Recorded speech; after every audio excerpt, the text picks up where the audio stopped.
Good day. Today, I will explain our activity about state transformation and signal processing, focusing on what each part of the code does and how it relates to the theory.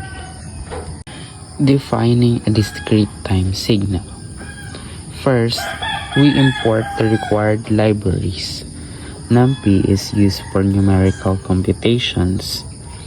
SymPy is used for symbolic mathematics, especially for state transform, and Matplotlib is used for plotting graphs. Next, we define n as a symbolic variable representing discrete time.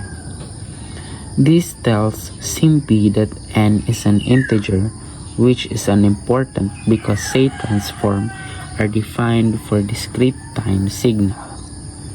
Now, we define two basic signals. This represents the unit step function u of n. And this one represents the impulse function, which is 1 only at n is equals to 0 and 0 elsewhere. Finally, we print both signals to verify their symbolic expression. Computing the state transform. Next, we compute the state transform using SymPy's state transform function. This calculates the state transform of the unit step function. Then, we compute the state transform of the impulse function. And we print the result so we can clearly see the transformed expression. Visualizing the state transform. To better understand the state transform, we visualize its magnitude and pace on the complex plane. First, we define the complex variable. Next, we evaluate the state transform expressions numerically. This allows us to compute magnitude and phase values. Then, we create 4 plots.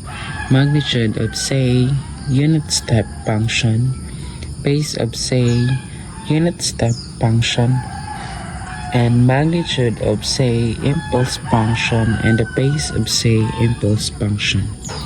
These plots show how the state transform behave at the angle changes, helping us visualize system behavior in the frequency domain.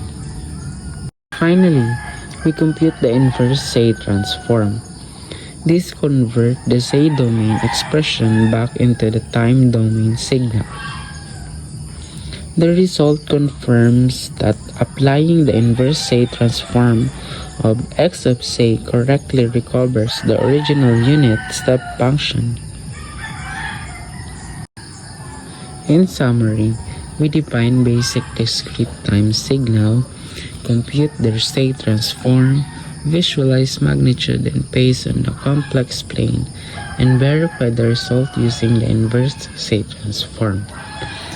This activity demonstrates how the state transform connect time domain signals to their frequency domain representation, which is essential in signal processing and system analysis.